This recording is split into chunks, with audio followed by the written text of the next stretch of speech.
So I'm asking this question because maybe it is a bridge into shipping, but do you prefer working in Singapore or London? Because you've done both, and maybe that has something to do with the shipping industry as well.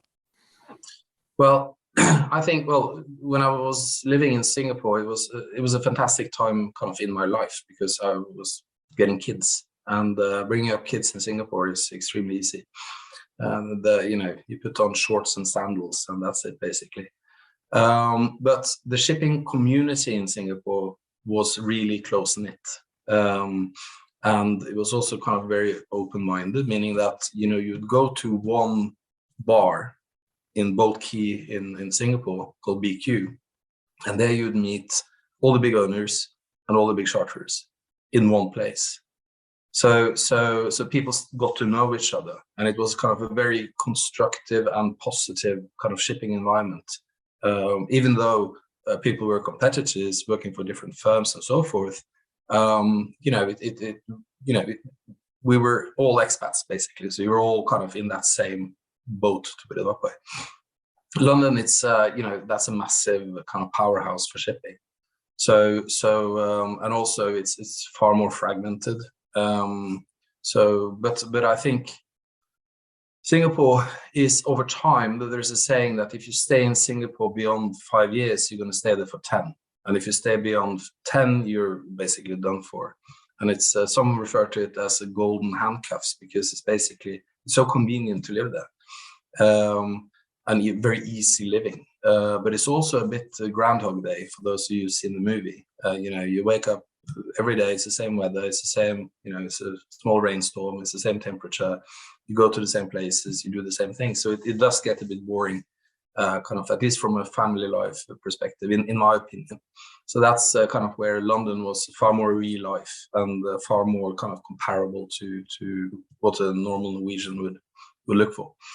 Is it also fair to say that, I don't know today about London, but if we go back a bit, I mean, it's a powerhouse in finance, right, in Europe. So just being in London and understanding how London ticks and moves makes you more capable as a shipping owner or as an asset manager or something like that. Absolutely.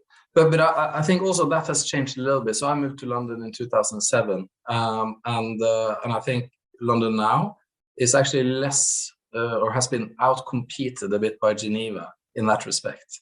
So, due to kind of certain tax changes and so forth, and this is way ahead of Brexit, a few of the bigger trading houses and a few of the kind of the bigger charters in the shipping market moved out to Geneva. And this has then made kind of Geneva kind of Geneva and London together is now kind of sharing the throne of being kind of the shipping places to be.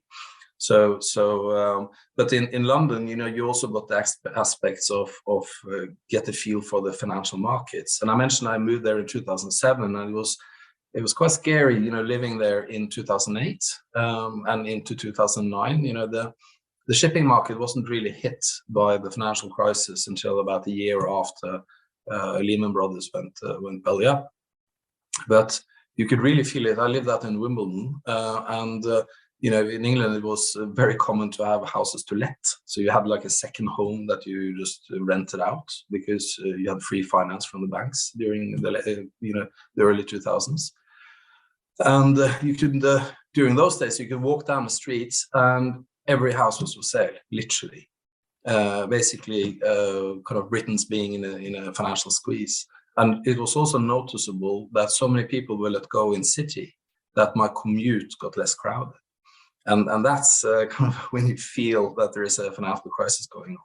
And then obviously it feels strange, at least during 2008, being in a relatively tight tanker market, making a lot of money whilst the rest of the world is falling apart.